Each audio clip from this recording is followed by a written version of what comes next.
Today's lecture is all about feels, the emotions, attitudes, and job satisfaction that make our work lives either exhilarating or downright draining. Because let's be honest, work isn't just about tasks and to-do lists. It's a roller coaster of feelings that can shape our performance, relationships, and overall well-being. Attitudes, your mental cheerleader or Debbie Downer. Think of attitudes as your internal cheerleaders or, unfortunately, sometimes your inner Debbie Downers. There are evaluations, positive or negative, of people, things, or events. Attitudes have three components. Cognitive. This is what you think about something. For example, you might think your job is challenging. Affective. This is what you feel about something. You might feel stressed about your challenging job. Behavioral. This is how you act based on your thoughts and feelings. Maybe you try to avoid taking on extra projects because of the stress. Attitudes are important because they can predict our behavior at work. If you have a positive attitude towards your job, you are more likely to be engaged, productive, and helpful to your colleagues. But if you have a negative attitude, you might be more prone to complaining, slacking off, or even quitting. Job satisfaction, the holy grail of work life. Now, let's talk about job satisfaction, the holy grail of work life, am I right? It's simply how much you like your job overall. Some of us are head over heels in love with our work, while others are just going through the motions. And yes, there are varying degrees in between. The job satisfaction isn't just about being happy at work, although that's definitely a plus. It's also linked to lower turnover, less absenteeism, and even better customer service. Basically, when employees are satisfied, everyone wins. So, what makes people satisfied with their job?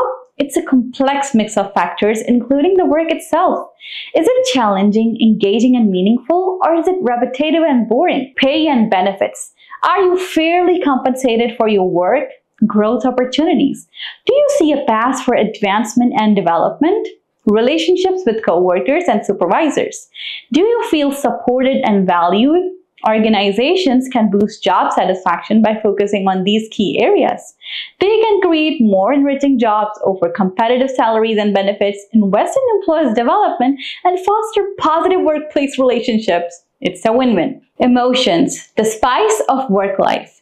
Now let's spice things up with a discussion of emotions. We all experience a wide range of emotions at work, from excitement and joy to frustration and anger. And while we often try to keep our emotions in check at the office, they play a surprisingly big role in our work lives. Positive emotions like enthusiasm and pride can fuel our motivation, creativity, and resilience. They can also make us more helpful and cooperative with our colleagues.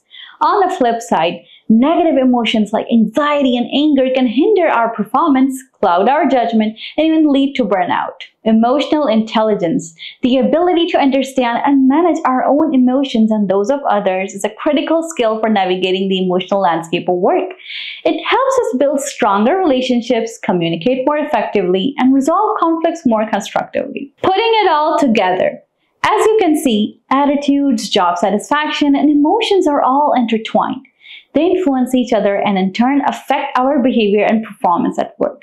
By understanding these dynamics, we can gain valuable insights into ourselves and our colleagues. We can learn how to cultivate positive attitudes, boost job satisfaction, and harness the power of emotions to create a more fulfilling and productive work life. As we wrap up this lecture, I want you to reflect on your own attitudes, job satisfaction, and emotions at work. What are you feeling right now? How do these feelings influence your behavior? What steps can you take to cultivate a more positive and fulfilling work experience?